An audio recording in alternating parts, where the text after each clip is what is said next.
Hej og velkommen til denne guide fra billigepenge.dk. Vi vil i dag kigge på nogle af de forskellige lån, du kan finde på vores hjemmeside. Og husk, du kan finde masser af andre gode tips på hjemmesiden billigepenge.dk. Videoen er lavet den 31.10.2011, så når du ser denne video, kan der godt være nogle af rentesatserne, der er lavet lidt om, fordi de ændrer sig jo af og til.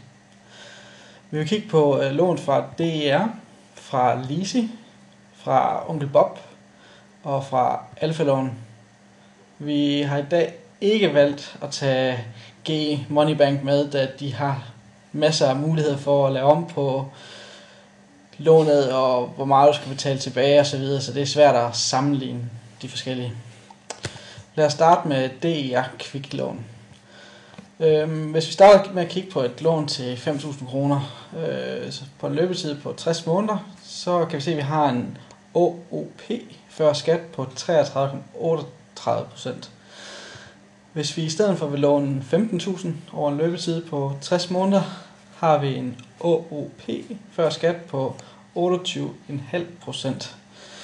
Som man kan se, bliver OOP'en lavere, og det er fordi, at omkostningerne i forbindelse med at oprette lån vil være større ved de 5.000 end ved de 15.000 procentmæssigt.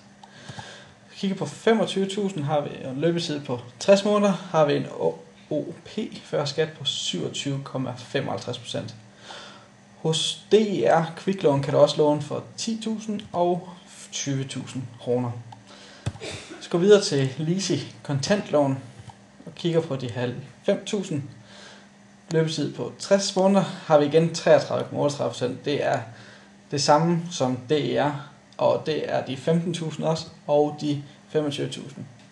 Forskellen her kommer i, at hos Lisi kontantlån kan du låne fra 5.000 op til 25.000, hvor du kan vælge et interval på 1.000 kroner. Det vil sige, at du kan låne 5.000, du kan låne 6.000, du kan låne 7.000 osv. Så går vi videre til Onkel Bob. De har desværre ikke mulighed for at låne helt ned til 5.000, så det mindste du kan låne der er 10.000. Så hvis vi kigger på de 15.000 på en løbetid på 60 måneder, så har vi en OOP hos dem på 29,6%, hvor vi ved Lisi havde 28,50%. Så den er lige lidt højere. Men hos Onkel Bob kan du låne helt op til 50.000 danske kroner.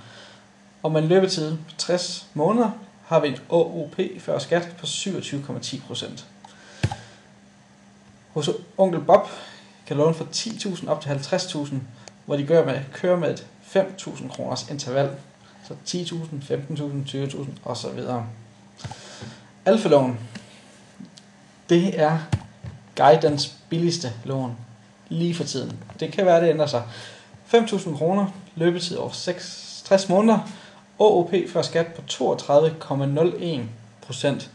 Lisi og DER, som før var de billigste, havde en OOP før skat på 33,28%. Igen ved de 15.000 løbetid på 60 måneder, OOP før skat 26,72%. Lisi DER havde 28,50%. Så igen de billigste ved de 15.000. Ved de 50.000, det var der kun Onkel Bob og Alfa-lån, der har op til de af dem, vi kigger på i dag. Løbetid 60 måneder, OOP før skat 25,22%, Onkel Bob 27,10%. Så der er altså penge at spare her. Alfa-lån, de kører med et interval på 1.000. De kan låne helt ned til 3.000 op til 50.000 danske kroner. Det var den guide fra billigepenge.dk. Har du lyst til at se mere, så synes jeg, at du skulle gå en smut derover. Tak for det.